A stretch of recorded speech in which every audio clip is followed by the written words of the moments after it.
So Radio Man here. We're going to be talking about grounding. This is my waterproof box. Lines come up underground, go into here, and then come out of the box, go out of the tower. This gives me a convenient place to place all of my lightning protection. So the theory is that your lightning protection does not want to be inside the home. If you're doing any grounding, that would be like your equipment would be grounded through the mains plug. If you're doing additional grounding inside, that's going to be for RF. You do not want to be bringing these polyphasers into your radio room. So what we have here is one for the network camera. I have a tower camera up at the top of the tower. We have the main bus and a plate. So this goes out.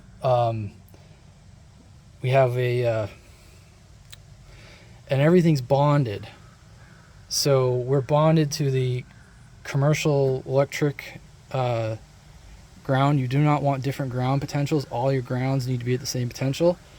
So we have our tower. So everything in the box gets bonded to this plate. So we have, this is for the IP camera.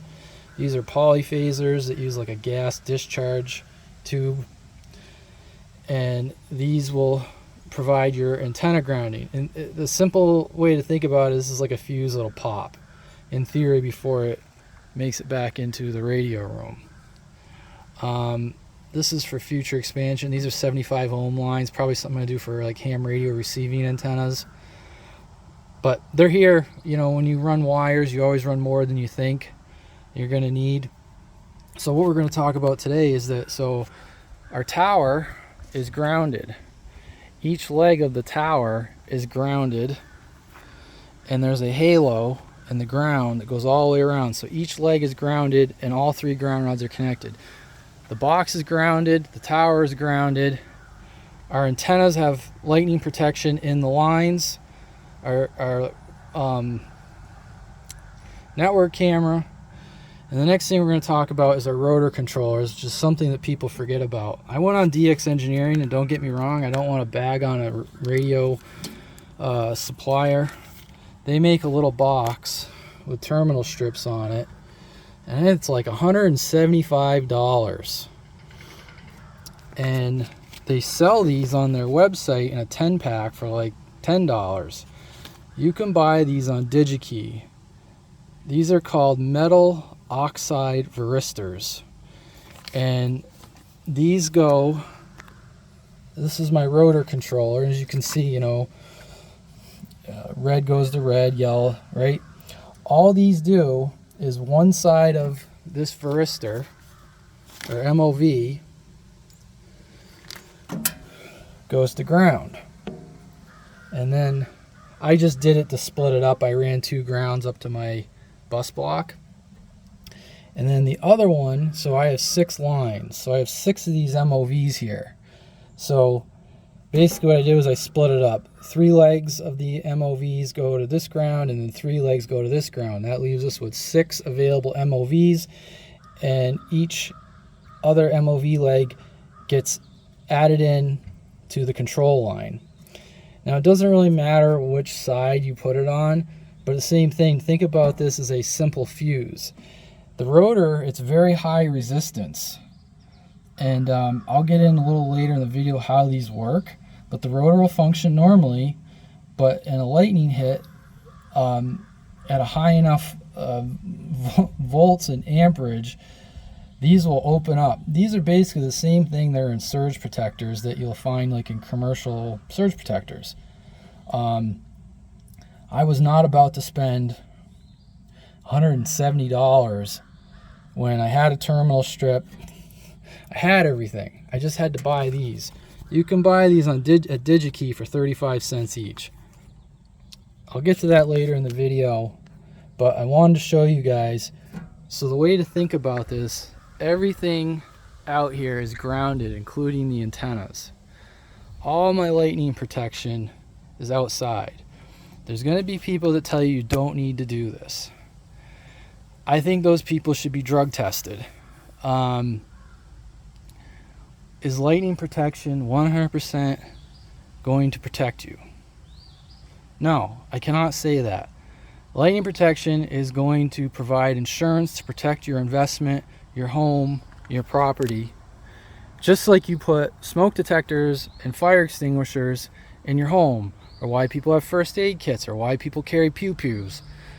It is good insurance to protect your equipment. Hopefully, I see a lot of people, they do this, but they don't do anything for the rotor. Well, what do you think happens when lightning hits your antenna? I mean, it might not even hit your antenna. It could hit the tower.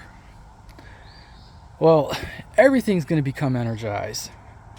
So you want to stop it all before it gets into your house. And that's what this is. So polyphasers, we got one here for, I don't know what they call this, but it's for lightning protection.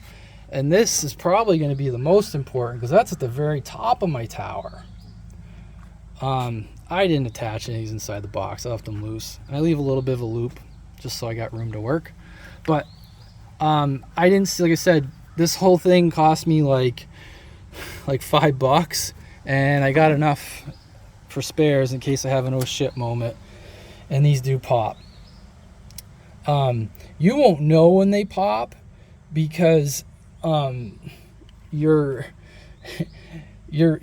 rotor will still function. Like, let's just say these pop and it gets hit and your rotor's a zippity doo-dah. You may want to make a point to check these every now and again. Typically when they go, they burn. They're very obvious when they burn. If you put a meter on these, they're going to read very high resistance. If you meter, like if you take this out of line, you meter it, and the resistance is like really low, like these are going to read up into the K ohms, and you're getting like, like a few hundred ohms, they're bad. Or a dead short. Dead short, it probably would stop your rotor from running. But if you're going to want to check these every now and again, especially maybe after lightning season's over, like living up here in Maine, maybe the end of the summer, you're going to want to check those. So wanted to show you guys that, and I'll get to the rest of the video inside about MOVs and maybe show you a better picture of that. So my computer's still down, but if you go on Bing and you type in MOV tower rotor controller, this guy's going to come up the first hit. And there's a very good, he's got some really good pictures that are a little easier for you guys to see, and a little write-up on it. As you can see there, just what I was talking about. His is 4 control lines. Mine is 6. So, see what I was talking about? So 4 MOVs, and he split it up the grounds.